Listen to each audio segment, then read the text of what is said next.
Hello guys, this is another video by Mr. Gonzalez. Today I'm going to go over the second lesson of Edgenuity for Algebra 1. This lesson is called Laws of Exponents. So it's going to be a quick review over the laws of exponents. I'm not going to go into deep detail, but I am going to go over the rules, the different rules that you see throughout this section, as well as give a few examples. So let's begin. All right, so like I said, this section is called Laws of Exponents. And before we get started, I felt like it was necessary to remember or review what exponents are and how they look. So I set up a diagram here, and I color-coded them as well to make them easier to identify. So we have two things going on in this diagram. We have one, which is going to be the number or variable, also known as the base. So the base is always going to be at the bottom. And like I said, put here, the base can be either a number or a variable. It doesn't necessarily have to be one. It could be one or the other. And then we have the actual exponent, which is going to be noted as x up here. The exponent is also known as the power. So there are two components of exponential functions. It's going to be the base and the power. So I went ahead and put a couple of examples here. I put 4 examples of how exponents can look, or exponential functions can look. We have, like the first example is going to be x squared, where x is the base and squared is the power. But sometimes we don't use variables, we use actual numbers. Like in the second example, this is going to be 9 raised to the 4th power. 9 would be your base this time, and the 4 would be your exponent. So I think this is very important because sometimes you'll have problems with that include just numbers, and sometimes students freak out because they don't see the variable anywhere.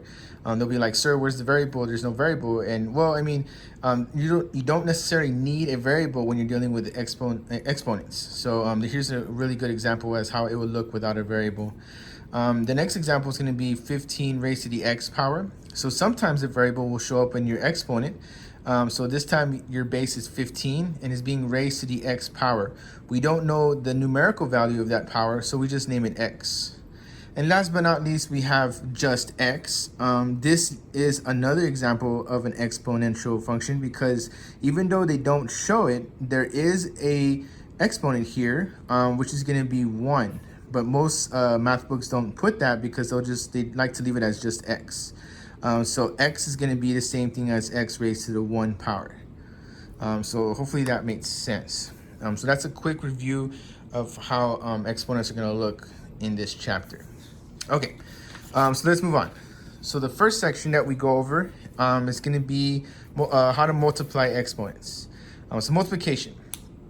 So when we're dealing with multiplication, it is very important that the major rule is that they must have the same base. So again, I set up a diagram here. I went ahead, a and b are going to be numbers, y is going to be your variable, and then the 3 and 7, which are in red, are going to be your exponents. So you can see here that we are multiplying ay to the 3rd power times by to the 7th power. Now, when we're multiplying exponents, the rule is we are supposed to add the exponents themselves. So we're going to add these two exponents in the end. So I'm going to put a little plus sign here. That way we know we're going to add the exponents, but we're going to multiply everything else because we are multiplying. So a times b is going to be ab. Since they are different, they just go together. And then we have y to the 3rd power times y to the 7th power. Well, like I said before, we know that we're going to add the exponents. So y is going to be the variable that we're using, and we're adding the exponents. So this is y10. So it's going to be ABY10.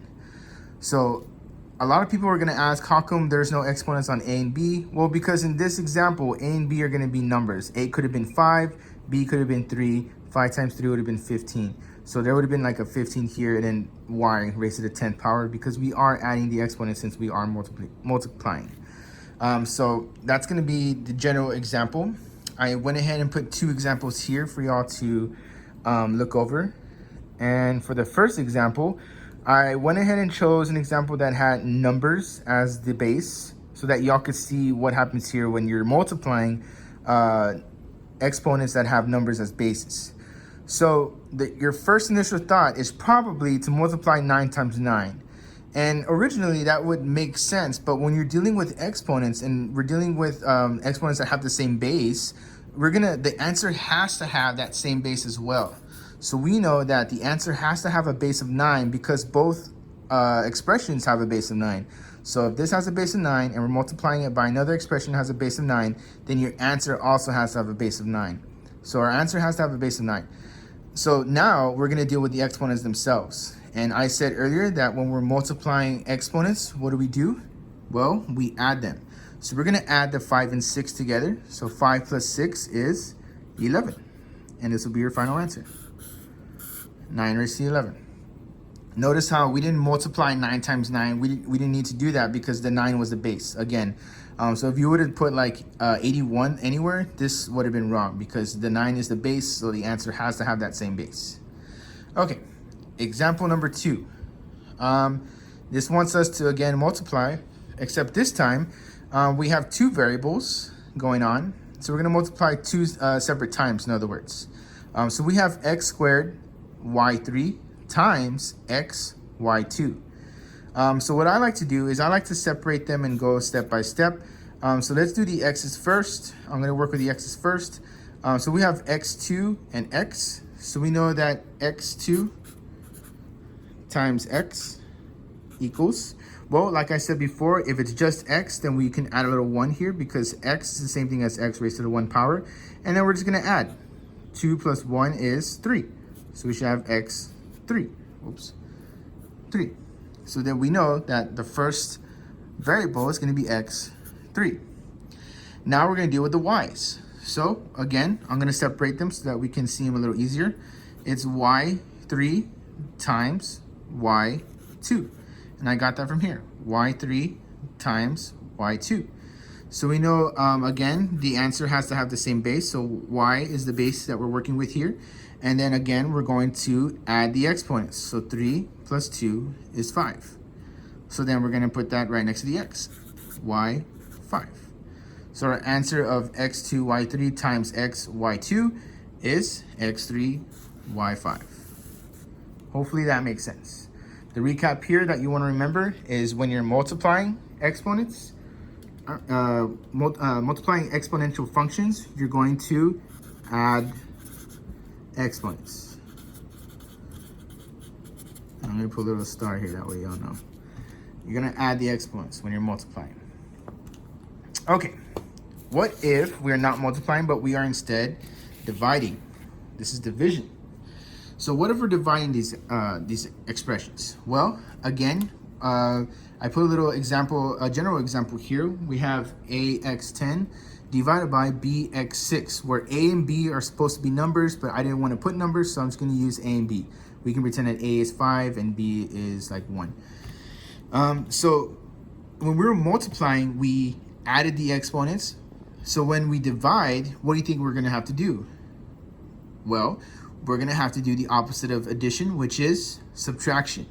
So again, we have to first check to see if they have the same base. They do have the same base. The base here is x because it's x10 and x6. So we know that our answer has to have x, right? And since we're working with the exponents, we are going to subtract them. 10 minus 6 is 4. So 10 minus 6 is 4. So we know that the variable has to be x4. So the last thing that you need to make sure of is your numbers. A divided by b. Since we don't know what a and b are, I just left them general, like I said. I'm just going to put it as a divided by b. So it's going to stay as a fraction. So whatever a was, whatever b was, it's going to be divided on its own, separate away from dealing with the actual base and exponent right here. So I'll show you an example of what I mean right now. Okay, so example 1. So like I said, the first thing you want to do is you want to check to see if they have the same base. Well, the base here is going to be x and x, x9 divided by x3. So we know that our answer has to have an x, correct? And we're going to subtract the exponents. So we know that the exponent for the top is 9, the exponent for the bottom is 3. 9 minus 3 is 6. Good. So that was kind of easy, right? But now the last thing, like I said, you want to do is you want to also divide the numbers in front of them. So we have 12 being divided by 2. So all you're going to do is 12 divided by 2. And we should hopefully know that 12 divided by 2 is 6. So that's what's going to go in front of the variable. 6x raised to the 6th power. And that's how it's done. Let's pretend, just for kicks, let's pretend that it was 2 over 12. Let's pretend that they're flipped. Let's say that it was 2 over 12, and this was like x9, and this was x3. Well, it would be the same concept. We would still have x, and let me put it down here. We would still have x to the 6, but this time 2 divided by 12 doesn't really divide evenly. It's going to stay as a fraction. So 2 divided by 12 would be reduced to 1 over 6, and this is what would go in front of your x, 1 over 6. So notice how it's still a fraction, but we went ahead and simplified it so that it would be a little bit easier for us to answer. The first example, it actually divided evenly, so it became a whole number. But let's say like we had a smaller number on top and a bigger number at the bottom, it would still be a fraction, and it would simplify to 1 over 6. Hopefully that made sense. Okay, last example. For the last example, I went ahead and put a long equation. I put 15a6bc4 divided by 35a2c4. So this time we have 3 different bases going on. We have an a, b, and a c. 3 different variables, 3 different bases. So that means we're going to have to go one by one like we did with that multiplication problem earlier. So I'm going to start off with the a's. So let's go here, equals, and I'm going to start off with the a's, a. So I'm going to isolate the a's. So we have a6 and a2. So we have a6 and a2. So we know that a6 is going to be subtracted by a2. So 6 minus 2 is 4. So then our answer has to be a4. Nice. Next, let's start with b. So you'll notice that there's only a b on top and no b on the bottom.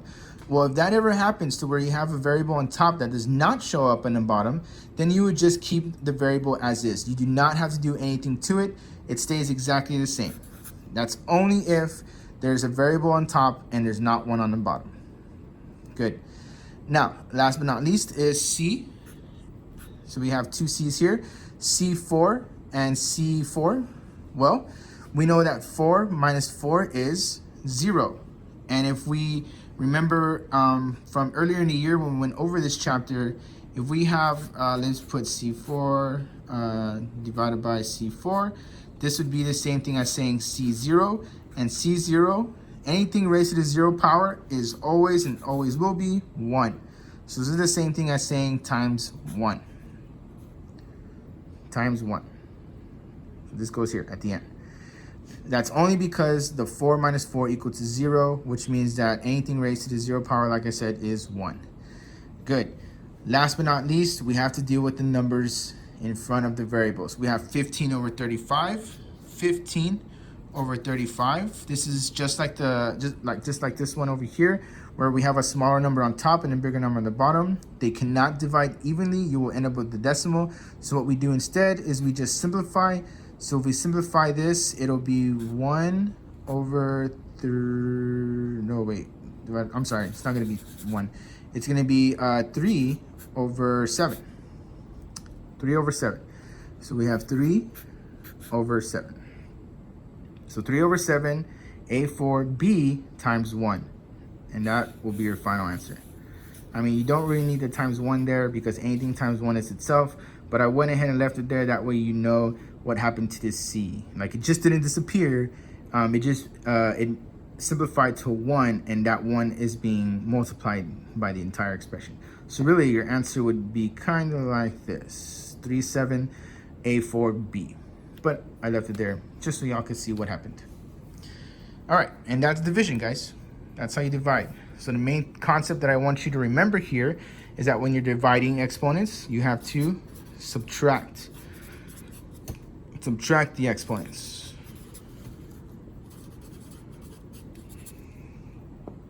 Good. So remember, if we're multiplying exponential functions, you add exponents. If you're dividing exponential functions, you subtract the exponents. Cool. Last one. Now, you're also going to be facing problems that have two sets of exponents. So we have what's called a power raised to a power. And essentially, when you read it out, it makes sense. We have a power that's being raised again to a power. So I went ahead and made a diagram. A is going to be a number, and x is your variable, also known as your base. And you'll notice here that this expression right here, the ax squared, all of it, not just the x squared, but all of it is being raised to the third power. And that's important to note because whenever we solve these or simplify these, we need to make sure to apply this third power to both the a and the x squared, not just the x squared. All right. So what do I mean by that? Well, this is going to be simplified to, it's like saying a is being raised to the third power and x squared is being raised to the third power. So think of it as this is being applied to each one separately, but in the end, we're going to combine the answer. So a to the third power stays the same. So we know it's going to be a to the third power. And then x to the second power, that's being raised again to the third power. What do we do here?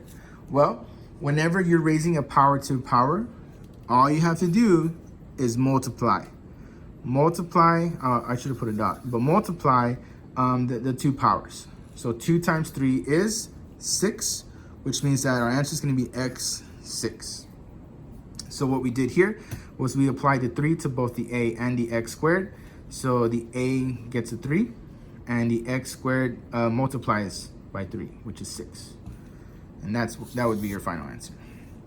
Hopefully that made sense. So just 2 more examples and we will be done.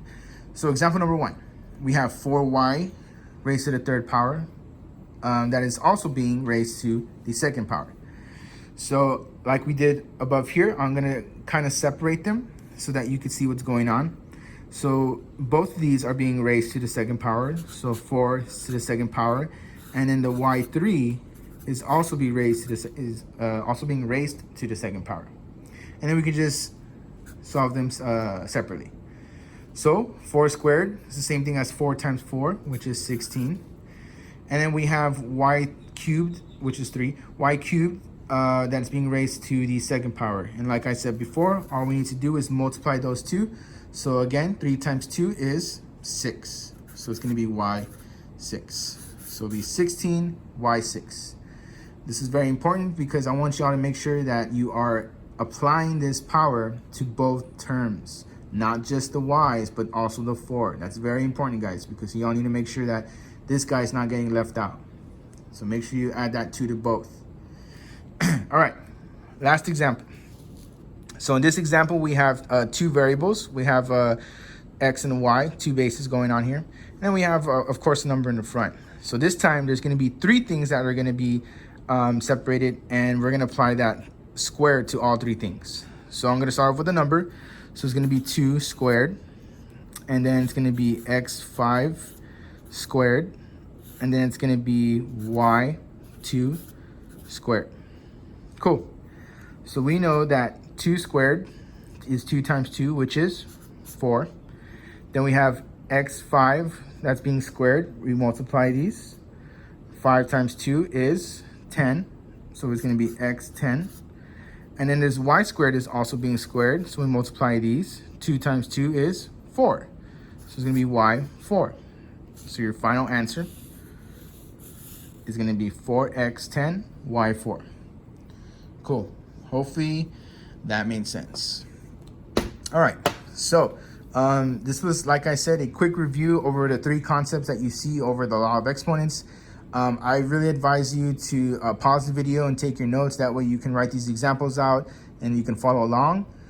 They should help you with the assignment that you have that is due for this second lesson. I went ahead and chose problems that are similar to the questions that come out on the assignment. So if you can do these examples, you should be able to do the assignment without any hesitation.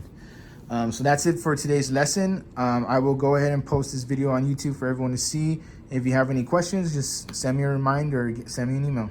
Thanks, guys. Have a good one.